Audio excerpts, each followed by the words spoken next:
फिर तो ये स्वार्थ वाली बात हो गई कि उसने करा तो हम गए, नहीं करा तो हमने छोड़ दिया, फिर तो ये स्वार्थ वाली बात है।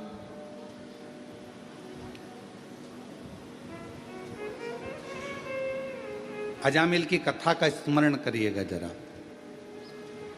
श्रीमद् भागवत का एक पवित्र चरित्र कहता है, अजामिल की कथा कहती है, अजामिल का पवित्र चरित्र वर्णन करता है।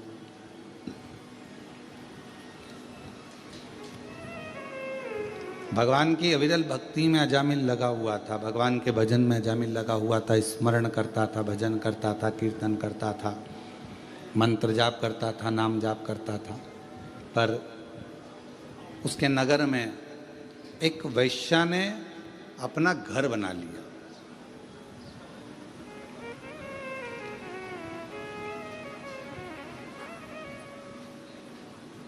और वैश्या उस घर में रहने लगी।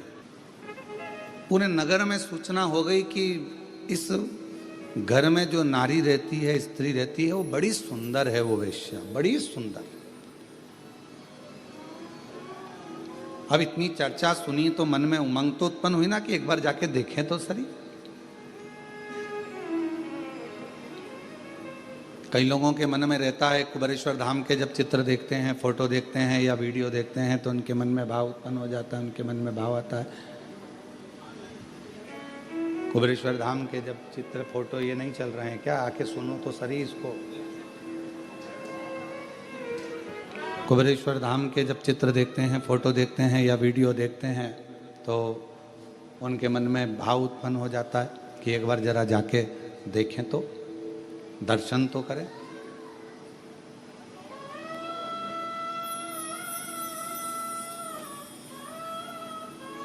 और उनको ये नहीं मालूम रहता कि एक बार अगर कुबेरेश्वर धाम चले गए, मान लो बाबा ने बुला लिया आपको, अगर भाव से यहाँ पर भगवान बुलाकर यहाँ पर बिठा दिया या दर्शन करा दिए या यहाँ लेकर आ गया, तो उनको नहीं मालूम कि ये कुबेर भंडारी है। एक बार अगर हाथ पकड़ लेता है तो वो बुलाता ही रहता है, फिर छोड़ता नहीं, फिर वो छोड़ता नहीं है। उसका नाम ही कुबेरेश्वर बाबा है।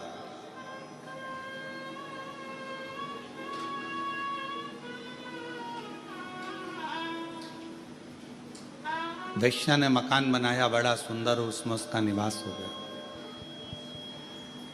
सूचना मिली पूरे नगर को, पूरे शहर को, बड़ी सुंदर वैश्या आई है, बहुत सुंदर है, बहुत सुंदर। मन में उसको देखने की चाह उत्पन्न हुई। जब इतनी सुंदर है, इतनी अच्छी है, तो एक बार जाकर देखें तो सही। वैश्या को मालूम था कि मेरे घर के दरवाजे के सामने से सब निकल रहे हैं और अजामिल जो भगवान की भक्ति करता है, भजन करता है, स्मरण करता है, ब्राह्मण है, बहुत अच्छा है। तो वैश्या ने विचार करा कहीं ये मेरे चक्कर में ना पड़ जाए, तो वैश्या अपने घर से बाहर ही नहीं निकलती थी। कहीं ये मुझे देख ना ले, और यदि इसने मुझे देख लिया, यदि उसने मुझे पहचान लिया और जान लिया कि मैं इतनी सुंदर हूं और भगवान को छोड़ दे और मुझे भजे, तो मतलब क्या हुआ?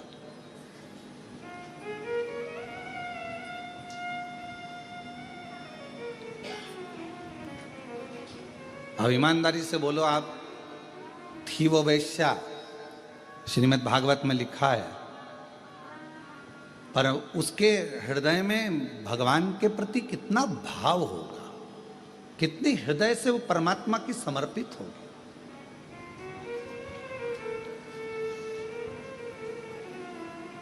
कितना उसके हृदय में भाव उत्पन्न हुआ होगा, जरा विचार करिएगा कि अगर मुझे देख लेगा अजामिल और हो सकता है कि मेरी ओर आसक्त हो जाए, तो परमात्मा की भक्ति छूट जाएगी, परमात्मा का भजन छूट जाएगा, परमात्मा का मंत्र जाप छूट जाएगा, परमात्मा का नाम जाप छूट जाएगा।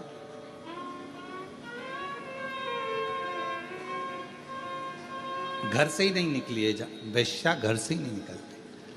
पूरे नगर में सूचना हो गई कि गांव में एक वेश्या ने अपना घर बनाया है, वेश्यालय बनाया है, और वहां पर जो वेश्या रहती है वो बड़ी सुंदर है।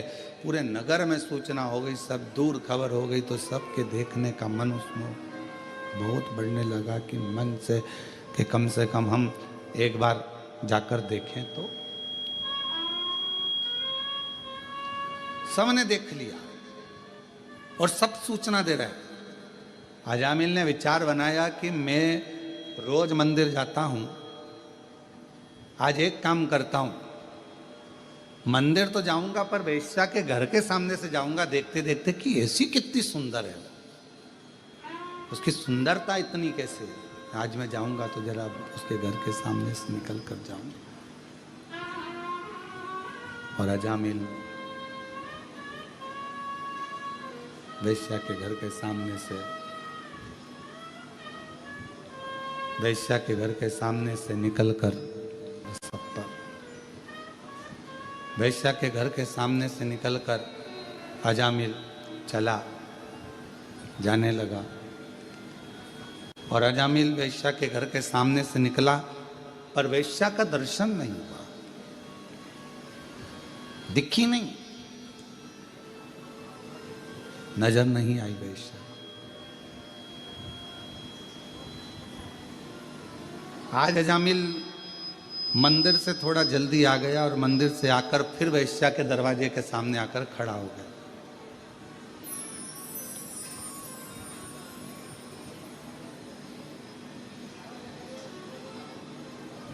जो पथ भटकाने वाले होते हैं ना, वो परमात्मा का जो समय होता है उसको खींचते हैं।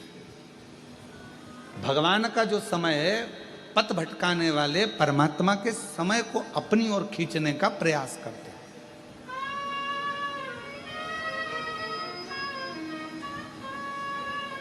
तुम्हारा 9 बजे का समय भगवान के भजन का है, तुम्हारा 9 बजे का समय परमात्मा के स्मरण का है, तुम्हारा सुबह 9 बजे का समय भगवान की विरल भक्ति का है। और मान लो वही 9 बजे का समय कोई व्यक्ति तुम्हारे पास आकर खड़ा हो जाए, नहीं साहब तुम्हें हमारे साथ चलना है, अपन देख के आते हैं, अपन ये कर लेते हैं। 9 बजे का समय तुम्हारा परमात्मा के भजन का है, 9 बजे का समय तुम्हारा परमात्मा की भक्ति का है। तुमने ये समझ के रखा है कि 9 बजे मैं भगवान के मंदिर में रहूंगी, 2 बजे या 1 बजे जब शिव महापुराण की कथा आस्था चैनल पर आएगी मैं उसको श्रवण करूंगी। ये तुम्हारे अंदर भाव उत्पन्न हो गया, तुम्हारे भीतर ये भाव जागृत हो गया, और तुम उस कथा को सुनने के लिए तुमने 1 बजे का समय निकाला।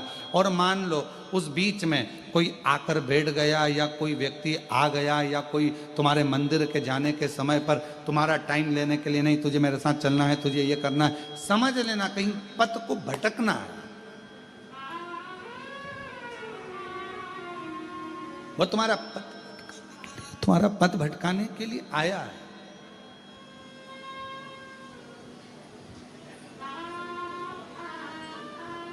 अब अजामिल समय निकालता है और अजामिल वेश्या के घर के सामने जाकर खड़ा हो जाता है।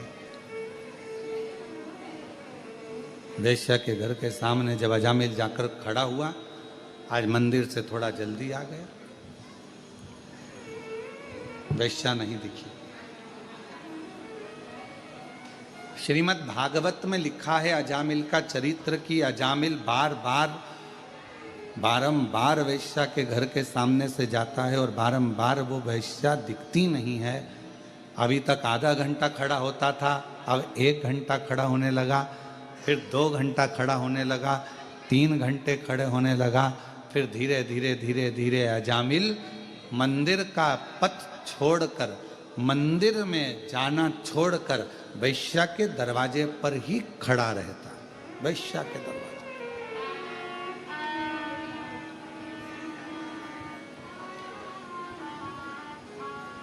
फिर वो वेश्या का दरवाजा छोड़ता ही नहीं। और अब तो उसने एक संकल्प ले लिया कि जब तक मुझे वो वेश्या नहीं दिखेगी तब तक मैं घर नहीं जाऊंगा और ना मैं भोजन करूंगा। अब शिव महापुराण में श्रीमद् भागवत में एक बड़ा सुंदर चरित्र आता है। श्रीमद् भागवत में वर्णन किया गया कि श्रीमद् भागवत में कहा गया कि इतना त्याग अजामिल ने, इतना त्याग अजामिल ने एक वेश्या के लिए करा, और मान लो उतना त्याग अजामिल मेरे ओघड़दानी भगवान शिव के लिए कर देता तो शायद शिव का दर्शन हो जाए, भगवान शंकर का दर्शन हो जाए। और शंभु शरणे पड़ी मांगो घड़ी रे घड़ी, दुख काटो दया करी न दर्शन।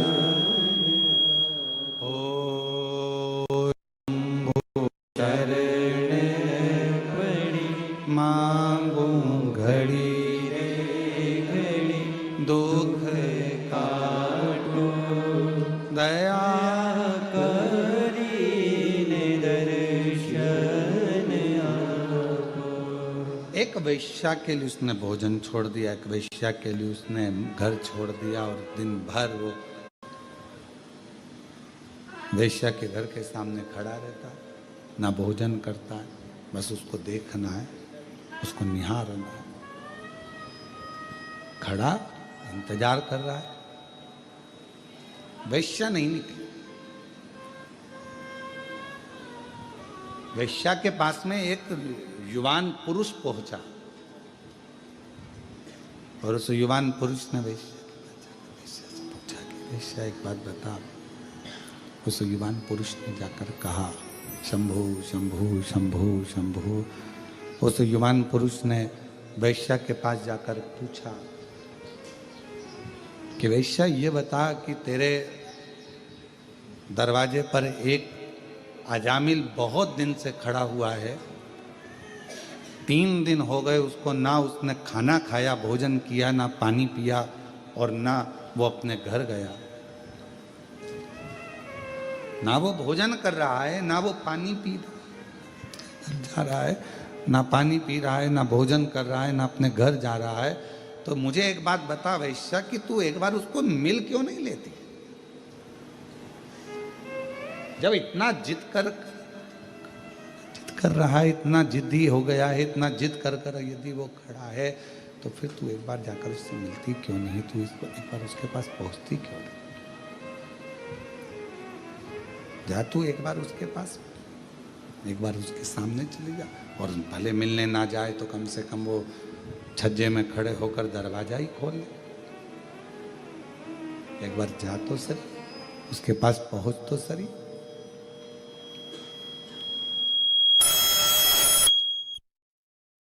जा वैश्या।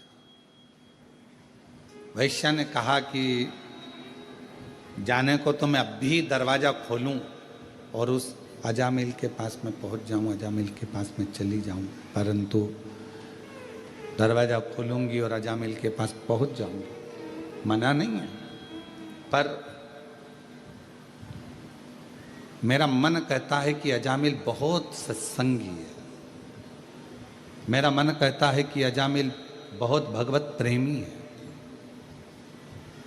मेरा मन कहता है कि अजामिल बहुत भगवत भजन करने वाला, और एक भजन करने वालों को भजन से निकाल कर मैं अपने में लगा लूं तो ये श्रेष्ठता नहीं है मेरी।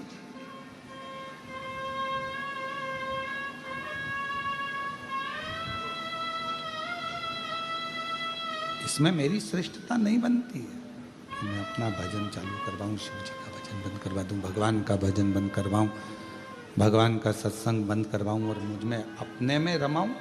ये मेरी श्रेष्ठता नहीं है, ये मैं नहीं कर सकता।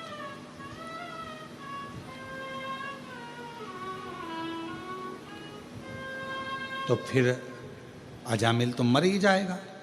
3 दिन तो उसको हो ही गए हैं कि भोजन नहीं कर रहा है, 3 दिन तो हो गए, उसने पानी नहीं पिया है।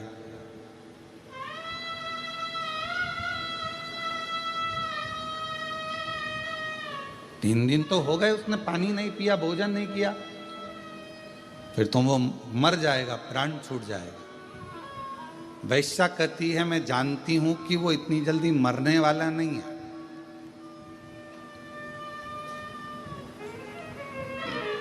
उसके प्राण नहीं जाएंगे,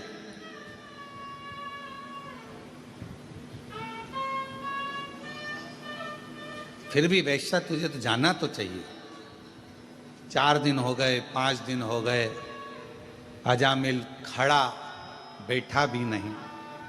5वें दिन वैश्या ने दरवाजा खोला, अजामिल ने उसको देखा और देखते से ही अजामिल ने कह दिया कि तुम इतनी सुंदर हो, मैं तुम्हें अपनी अर्धांगिनी बनाना चाहता हूं, अपनी पत्नी बनाना चाहता हूं। तुम मेरी पत्नी बन जाओ, तुम मेरी अर्धांगिनी बन जाओ, तुम मेरी बन जाओ। अजामिल ने जैसे मेरा हाथ मांग रहा है, अजामिल पर तुम जानते हो कि मैं वैश्या हूं, और अगर तुम मुझसे विवाह कर लोगे तो पूरे गांव के लोग क्या कहेंगे, तुम ब्राह्मण हो। दुनिया के लोग क्या कहेंगे तुम्हें मालूम है? हाँ, मुझे मालूम है। कहने वाले कहते रहेंगे, पर वैश्या ने विचार करा कि आखिर प्रभु ने मेरे ऊपर ऐसी कृपा क्या कर दी, करुणा क्या कर दी।